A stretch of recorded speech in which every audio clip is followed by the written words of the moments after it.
Welcome to the Flex Forward Podcast, where grit meets growth. With your host, Nick Espanet, bringing you stories of resilience, reinvention, and the real climb to success. All right. Welcome, everyone. I'm here with Curtis Evenson today. He has been an investor. I've known him for about 5 years or so. He's invested with us on a few deals, but Curtis is a retired physician. He's in his retirement. He's an avid cyclist, cycling all over the world. Also a hunter and a traveler. So, Kurt, thanks for joining me today. Can you kind of expand a little more on some of the things that you're interested in, so, a little bit of your history, and tell us a little bit about yourself? Yeah, well, okay. I'm just right at retirement age right now, or a little over, but I've been retired since 2015. Kind of got out a little early. Not because I didn't really like what I was doing, but the idea of, like you say, doing other things fishing, hunting, biking, things like that, I really like. So I thought, why not? I've had the means. That's awesome. Yeah. So initially, when I got out, it was a little lonely because most of my friends still work. So it was a little tougher then. Now I've kind of reached the age where I really don't have many friends in the workforce anymore. We've got a lot more retired people my age, so enjoying things. That's awesome. And when I retired, my sort of my investments and retirement fund was pretty much equity type, your typical Wall Street working through a broker type deal. And didn't really, I had a little bit of management in it, but not much. I didn't spend a lot of time on it. Through a person that I worked with, he was a medical equipment supplier. I met him. He's here in town. He was involved in real estate, and so he kind of got my interest in it queued up. And then through one of the what do you call ecosystem investment clubs that I joined, I met Nick there and a lot of other people, and so for kind of a couple of reasons, I think number one, I thought I needed to diversify a little bit, get into, diversify my portfolio. I thought I could be a little more active. I initially thought maybe I'd be more active, but I've really stayed pretty much passive through this whole thing. Came in at a time around, when was it, 17 or 18, 2000. Thought we were kind of at a peak, but really had several years of pretty fabulous returns. Things have toughened up a little bit lately, but still sticking with it. Yeah, we've gone through that period. Yeah, not a lot of activity now, but it gives you a chance to kind of look to see how operators work in a different environment. So kind of keen in on that. Seeing, who's doing what or how they're doing it. That's awesome. So being able to retire 10 years before the official retirement age, so that's quite an accomplishment. What do you think sets you up to be able to do that? Was it doing investments early, living frugally, or both, or to be able to retire? I'm just going to do the math. You retired around 55 or so, and mid 50s, or are you saying mid 60s? Well, it was mid 50s when I retired. I don't think I really had I know I've talked to a fellow recently who on a bike trip, and he was 53.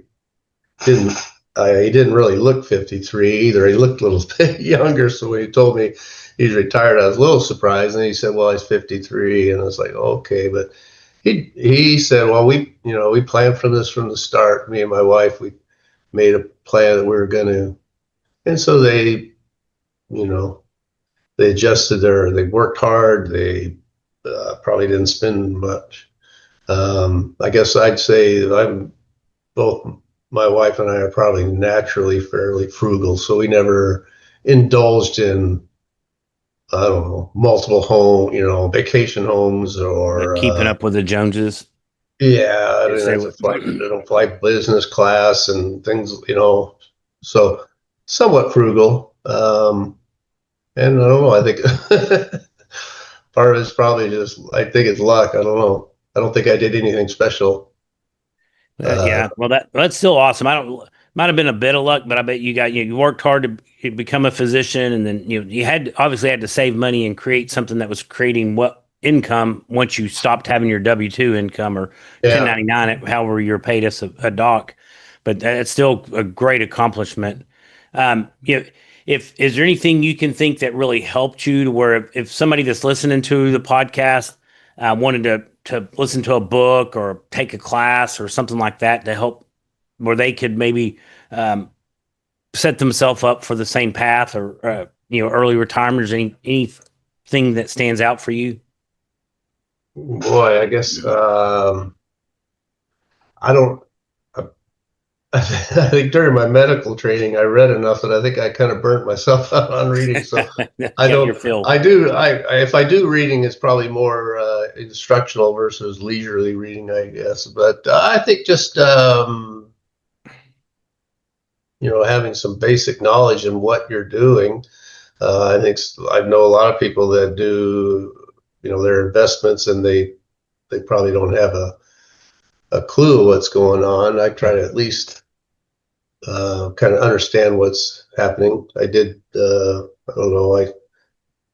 When I was in college, I was pretty close to having a minor in economics. I really enjoyed the business. I really enjoyed finance. So I took a lot of economics courses, even though I was a biology major. But That's awesome. I encourage friends or their kids are going to college now. They're wanting to go to med school or physical therapy, or even my daughter that's wanting to go to law school. I'm like, take some economics classes because you're going to need to know how whatever business you're in, you need to know the economics of it. I was a physical therapist initially and did not take any economics, so I've had crash course on how to learn this. That's when I moved into the real estate world. I was looking for something because the stock market just I glazed over every time I tried to do that was research that, and that's where my retirement was, and that's how I got into commercial real estate. It's like I learned about it, I understood it. I was initially just going to be an LP or passive investor, and after doing a couple of deals, I'm like, I think I can do this myself, and that's when I kind of jumped in full force, and that was 2017 or so, and so coming up on over 8 years of doing it, but it was I did have to dive in and learn the economic side. And so I encourage people that's great. I think that's probably helps you get to the position you're in now is knowing, if you'd have just been biology, medical, and not had that economic side, you may not have been able to retire early. yeah. Well, yeah, I think that's probably true a little bit. It helps that you get a pretty healthy salary too, though, that in something where you have a pretty decent living to begin with. True. Yeah. But Yeah. a lot of docs, I think, sometimes will go buy bigger houses, bigger boats, bigger everything, and they're not, but they're working until they're 75 or 80 or kind of the golden, I don't, is that the golden handcuff or the golden, they've got it, but you got to keep showing up every day. But for you to be able to retire and go ride your bike in Europe and take these awesome trips is just something I think is great. Yeah. Well, is there, you've talked about real estate and market issue. Is there any certain platform that you like over any others right now for your investments? Is anything that you're focusing on? Are you still staying a little bit diversified in different areas? Well, I guess, yeah, I haven't, I've maintained about I guess maybe a 50-50 split in equity stuff. And then with apartments, I do have some. Again, the same friend is moved in a little bit into private lending, and so I work with him on that again in a passive way, but I get a fairly secure, good interest return, from him, and so that's just a little bit more diversification. Okay. Very neat. All right, Curtis, thank you. We're going to wrap up now. Thank you for your time. A lot of good insight that I think folks will glean from this. And you will, I'm trying to think of anything else to say. Yeah. So I know if anybody wants to get in touch with you, if you want them to be able to reach out to you, you can share your like a email or phone number if that's something you'd be interested in doing.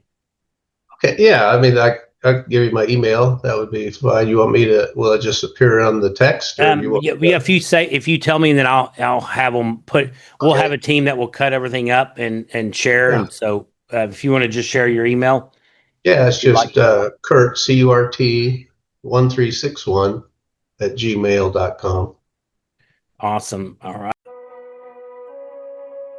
Thanks for listening to the Flex Forward podcast.